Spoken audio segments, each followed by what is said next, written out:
Hello दोस्तों, आज आपको स्वागत करते हैं आपके अपने यूट्यूब चैनल प्रतिज्ञा जॉब एकेडमी पर। तो चलिए एक नए वीडियो के साथ स्वागत करते हैं जिसका नाम है श्वसन तंत्र रेस्पिरेटरी सिस्टम। तो चलिए आइए हम लोग डायग्राम से समझते हैं। तो देखिए यहाँ पर है नासा छिद्र। नासा छिद्र यानी नासा होल, यही से हवा नाक के अंदर प्रवेश करता है और जैसे ही नाक के अंदर प्रवेश करेगा ये पहुंचेगा नासा गुहा के पास। नासा गुहा के पास हवा पहुंचा है तो यहाँ पर दो चीज देखने को मिला, एक नाक का बाल जिसे हम सिलिया कहते हैं और एक म्यूकस श्लेष्मा जो चिपचिपा पदार्थ होता है, इसको हम देहात में नेटा कहते हैं, नेटा।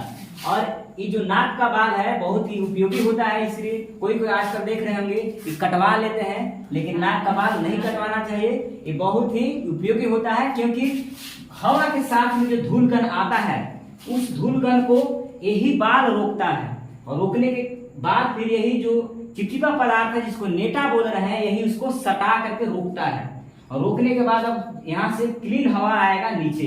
आने के बाद कहाँ पर पहुंचेगा, तो अब ये पहुंचा है फेरिंक्स यानी ग्रसनी के पास। अब इस ग्रसनी का कमाल देखिए, इस ग्रसनी को हम श्वसन मार्ग और भोजन मार्ग का चौराहा कहते हैं क्योंकि दोनों रोड आकर के यहीं पर मिल रहा है। तो इसलिए ग्रसनी को श्वसन मार्ग और भोजन मार्ग का चौराहा कहा जाता है। आप लोग देख रहे होंगे कि आजकल तो लघुवन क्या करता है, सिगरेट पिएगा और नाक से धुआं निकालेगा। तो नाक से धुआं क्या है, कैसे निकलता है, यहाँ से सिगरेट खींच रहा है, धुआं अंदर ले रहा है और इस वाला पाइप से बाहर निकाल दे रहा है, इसीलिए नाक से धुआं बाहर निकल जाता है क्योंकि यहाँ पर ये दोनों पाइप मिलता है। कहाँ पर मिलता है, ग्रसनी के पास मिलता है। इसके बाद जैसे ही नीचे आएगा तो यहाँ पर दो पाइप अलग अलग था, फिर एक जगह मिला, फिर यहाँ से अलग अलग हो जाता है। तो यहाँ पर लेकिन अब की अलग अलग कैसे होगा, तो एक पाइप नीचे और एक पाइप ऊपर, यहाँ से दो पाइप फिर अलग अलग होगा।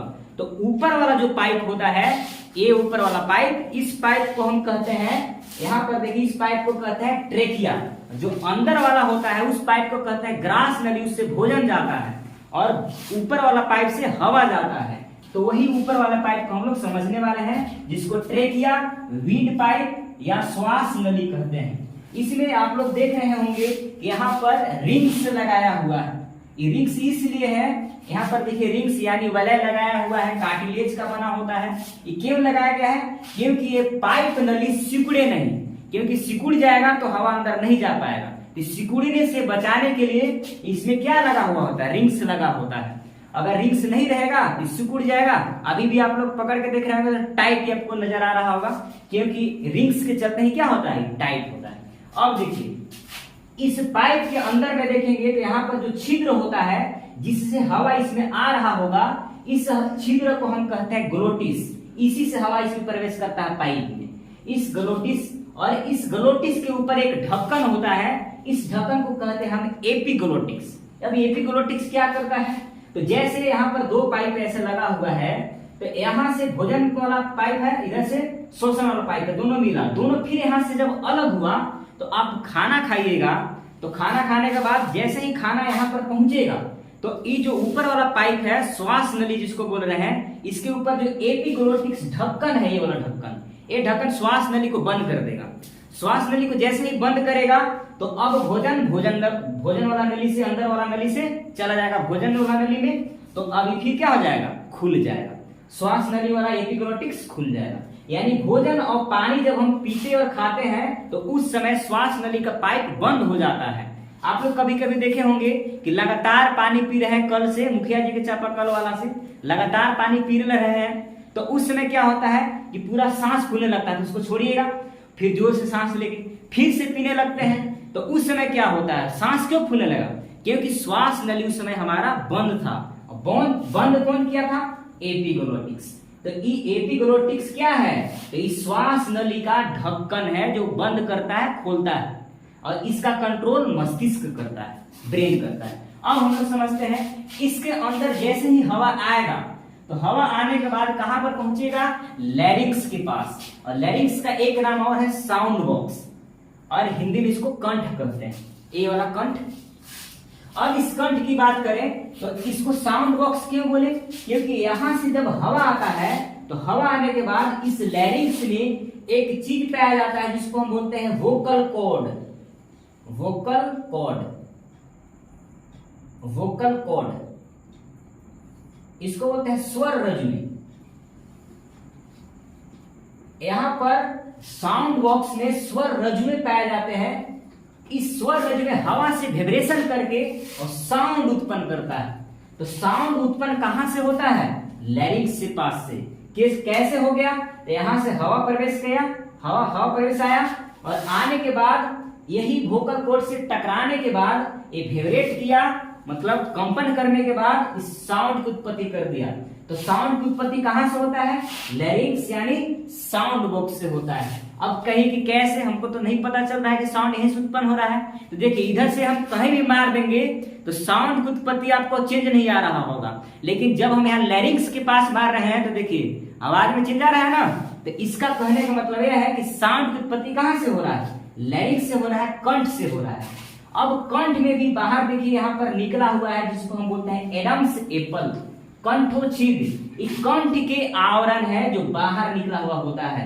अभी बाहर निकला हुआ है और ये कंठोच्छिद जो है एडम्स एप्पल, यह सिर्फ मेल में पाया जाता है, मतलब यह सिर्फ नर में पाया जाता है, मेल में, फीमेल में नहीं पाया जाता है।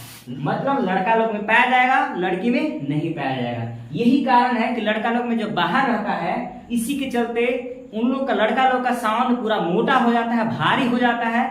ऐसे हम कह सकते हैं कि फाटल बांस के फराटी जैसा हो जाता है। और लड़की लोग में नहीं पाया जाएगा तो उन लोग का आवाज मीठा होता है। मीठा मतलब पूरा सुरीला आवाज, पतला रहता है। अब इसके बाद ये साउंड जो है यहाँ से बाहर निकल जाएगा और यहाँ से हवा अंदर आएगा। किस गेट से? ग्लोटिस वाला गेट से। अब देखिए इसके बाद इसके द्वारा यानी ट्रेकिया के द्वारा हवा नीचे आएगा। नीचे आने के बाद यहाँ पर देखिए जो ट्रेकिया है, ट्रेकिया जिसको विंड पाइप श्वास नली कह रहे हैं, ये ट्रेकिया दो भाग में बट जाएगा। तो दो भाग में जब ये ट्रेकिया बटता है तो इस ट्रेकिया जब दो भाग में बटा तो इस ट्रेकिया को हम कहते हैं ब्रोंकाई, हिंदी में श्वसनी कहा जाता है। अब जैसे ही फेफड़ा के अंदर ये जो दिख रहा है गोला गोला दुगो, ये फेफड़ा है। इस फेफड़ा के अंदर जैसे ही जाएगा तो ये जो ब्रोंकाई है बहुत सारे भागों में बट जाता है। देखिए यहाँ पर बहुत सारे भागों में बट गया है पाइप, पतला पतला में। तो अभी पतला पतला पाइप में बढ़ जाएगा तो इस पाइप को हम कहेंगे ब्रोंकियोल यानी श्वसनिका। अब यही श्वसनिका देखिए पतला पतला भाग लास्ट में जाकर के गोला गोला अंगूर के गुच्छा की तरह बन जाता है। तो इस अंगूर के गुच्छा जैसा बना हुआ है, इसको हम कहते हैं एल्वेली यानी कुपिका। और यही एल्वेली होता है जो ये पूरे फेफड़ा में काम करता है। तो फेफड़ा की क्रियात्मक इकाई किसे कहा जाता है? एल्वेली को। एल्वेली को क्या कहते हैं? क्रियात्मक इकाई कहते हैं। तो इसको फेफड़ा का क्रियात्मक इकाई किसे कहा जाता है? तो फेफड़ा का क्रियात्मक इकाई कुपिका यानी एल्वेली को कहा जाता है, एल्वेली को कहा जाता है। तो ऐसे ही मजेदार वीडियो के लिए लाइक और शेयर करिए प्रतिज्ञा जॉब एकेडमी को। Thank you.